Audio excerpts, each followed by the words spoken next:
Hey, what is going on, everyone? Welcome back to another episode of Just My Opinion. Got a trailer reaction for you called Babylon. I have no idea what this is about. It popped up on my news feed, and then I saw like a bunch of people like excited about it and their reaction, and I was like, hey, got an email about it too, so I'm just here to check it out. I know that it stars Brad Pitt and Margot Robbie and Diego Calva. I got it pulled up here on IMDb, but still, I don't know what it is about. So let me go ahead and pull this thing up. What about you? Sorry? This party started. Here we go.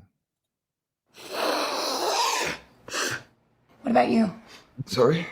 If you could go anywhere in the whole world, where would you go? I always want to be part of something bigger. I love that answer. Something that lasts, that means something. Something more important than life. Yes. It's written in the stars. I am a star. Love that answer. I'm sorry. I got distracted. Something happened in my background over here. Whole world, where would you go?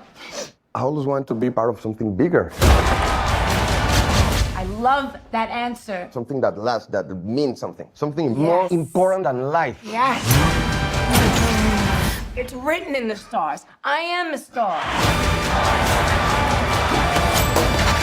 If I had money, I would only spend it on things that were fun, you know? Not boring things like taxes. I'm just one for everyone to party forever.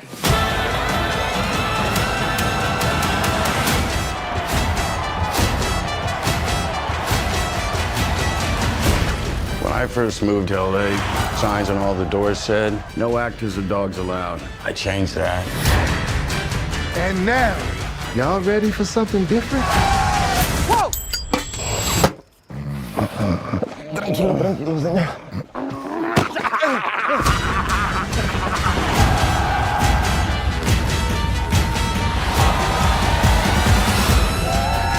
You know what we have to do? We have to redefine the form. Map those dreams and print them into history. Look up and say, Eureka! I am not alone. I'm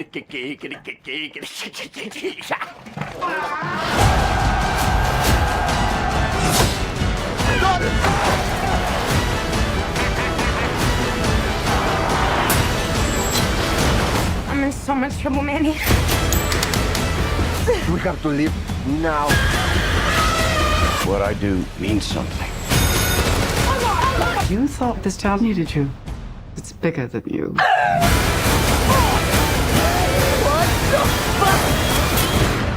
Alligator, crocodile. It's the most magical place in the world.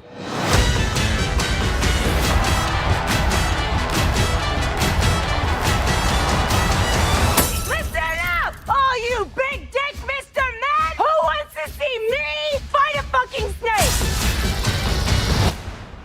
Did she say? Fuck yeah! Did she say? Did she say big dick big dick Mr. Mans? It was also a line of dialogue Brad Pitt said in there saying, "When I was here, it was a sign that said no actors or dogs allowed." I know there was always signs that said no blacks, dogs allowed, or no blacks, no Mexicans, or dogs allowed. I also remember that from Quentin Tarantino's last movie, The Hateful Eight. He had a sign like that in there, I think. I want to see that again. Change that. And now, Moved to LA, signs on all the doors said, no actors or dogs allowed. I changed that. No actors or dogs allowed. Interesting.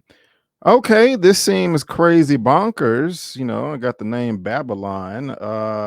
Set in Hollywood during the transition from silent films to talkies, focusing on a mixture of historical and fictional characters. Interesting. Now, Damien Chazelle is the director. Is he the writer too? Yep.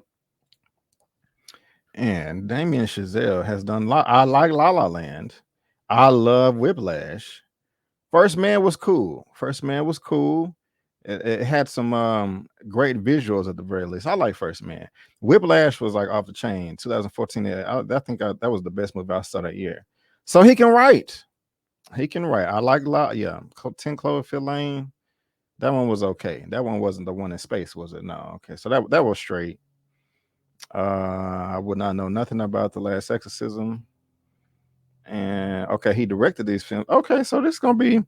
I have faith in this because if you haven't seen Whiplash, what are you doing with your life? That movie is amazing. Let me just shine on Whiplash real quick. Your boy is it Miles Teller, right? And I was gonna say Eddie Kane. That is not his name. What is the crazy teacher's name? Spider-Man, gosh, we're gonna sit here till I figure it out. He was Gordon in the DC. J.K. Simmons. Yeah, Jesus Lord.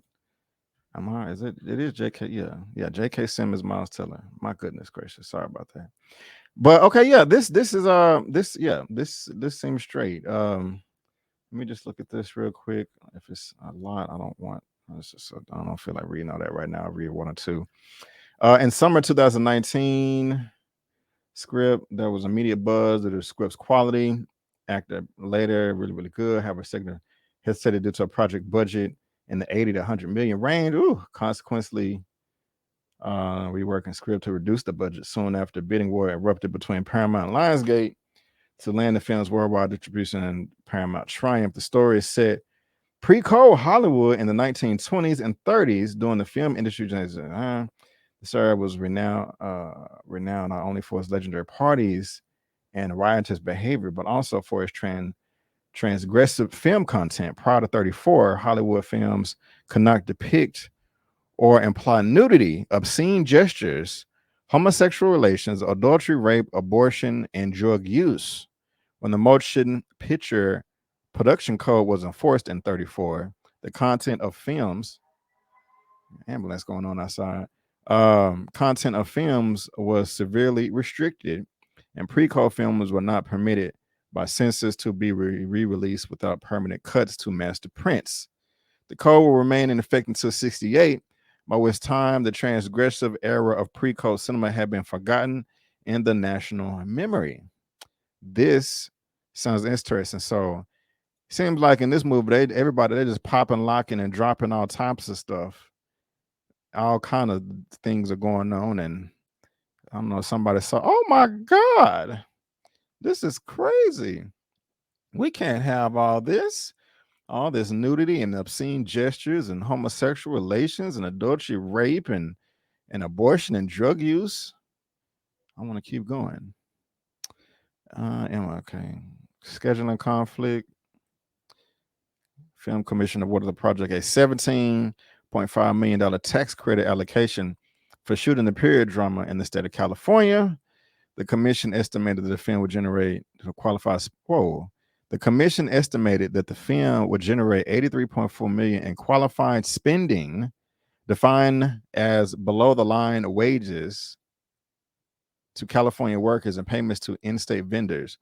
But the allegation was contingent on production beginning within 180 days. But with scheduling delays amid the pandemic, oh damn, Gina, is that a big deal? I'm assuming so. Experts, let me know in the comment section. That sucks.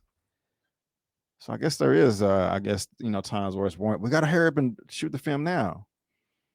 Wow, I did not like this film. Once upon a time, I just tend to Quentin Tarantino. I like the last 10 to 20 minutes when they was at the pool and the blowtorch. If you've seen it, you know what I'm talking about. That was funny as hell. But other than that, I didn't really care for that film. The Big Short was off the chain. If you haven't seen that, see it. Close. Okay. All right. Well, it looked cool. I like Brad Pitt. I like Margot Robbie. I like the director and writer. But like, let's say, for instance, Margot Robbie, Brad Pitt, and this writer, what is his name again? Damien Chazelle. If they weren't like involved in this, I'll probably like pass or just catch it when I can. But this, the cast and the crew does look promising. So check this out. I'm gonna check this out. I got some images right here as well. I almost forgot to pull those up. These were emailed to me. And so yeah. What do y'all think about this? Got some posters right there. All right. Should be pretty good. Should be pretty good. Well, guys, again, I want to thank you so much for tuning in. And before you go, don't forget that my name is Brandon Keith Avery, and that's just my opinion. Subscribe to my channel, and I'll see you next time. Peace.